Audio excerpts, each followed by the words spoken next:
And welcome back to Voice Notes from Jay. I'm Jay, and if you are new here, welcome. This is a space where I reflect, share stories, and tell you what I've learned. So, I am just coming back from visiting my family. I did have to travel to go see them, so I'm kind of under the weather by default just because of the climate changes and the fact that I am actually in the mountains. The elevation is just killing me right now. So I do apologize if I sound a little sick. I do also have some vocal fry going on, so I apologize in advance. Now, going home can be either a good thing or a bad thing, depending on the circumstances. I got a call about a family member that's not doing so well, so I had to go and see them.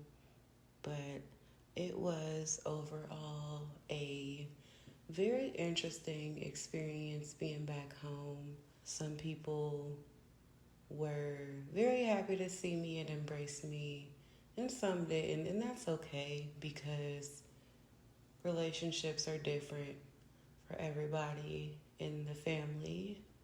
Some you're just not as close to. I was showered with the love that I really needed by the ones that matter the most. I will say that I was extremely triggered by something that happened, and that is what I want to talk about today. So, when this thing happened, I felt like I was 7 years old again. I froze and I was just extremely alert. And it's so crazy how, when you're triggered, that can take you back to a specific age. And now I could recognize that I was triggered, and in that moment, I knew that I didn't know how to help myself. So I did some research and I found some information on this, and hopefully, this helps the next person. Obviously, I'm not a medical professional, but I am pulling this from a credible source. This is from the Solid Foundations Therapy website, and I am going to share with you the 6 ways to help yourself self-soothe when you are feeling triggered. Focus on your breathing. Find someone who you can vent to and process this situation with. 3, use your senses to physically ground yourself. So 5 things that you can see, 4 things that you can touch, 3 things that you can hear, 2 things that you can smell, and 1 thing that you can taste. Number 4 is progressive muscle relaxation.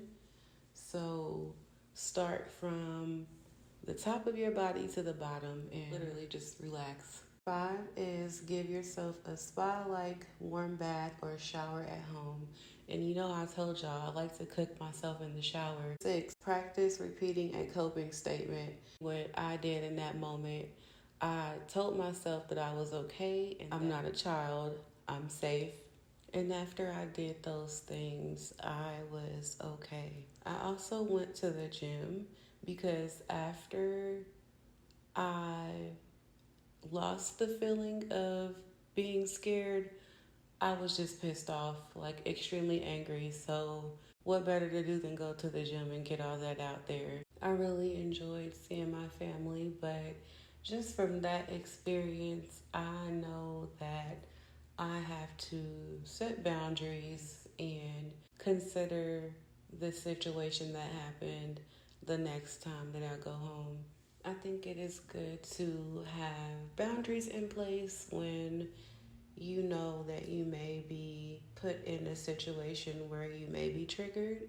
So if you know that you're going home, maybe make it a short trip, or maybe not go around certain people if you can help it. Just do all of this to protect yourself. So I'm definitely going to be setting some boundaries and putting some things in place so I can feel comfortable and be my best self. it is really tough going back into situations that you know may disrupt your frequency, your body, and it really is, it's work. All the self-help work that I've done, I know that I can still be triggered, but there is always work that has to be done. We have resources that we can utilize to get through it. So if you do plan on returning home, I hope that it is a peaceful experience for you.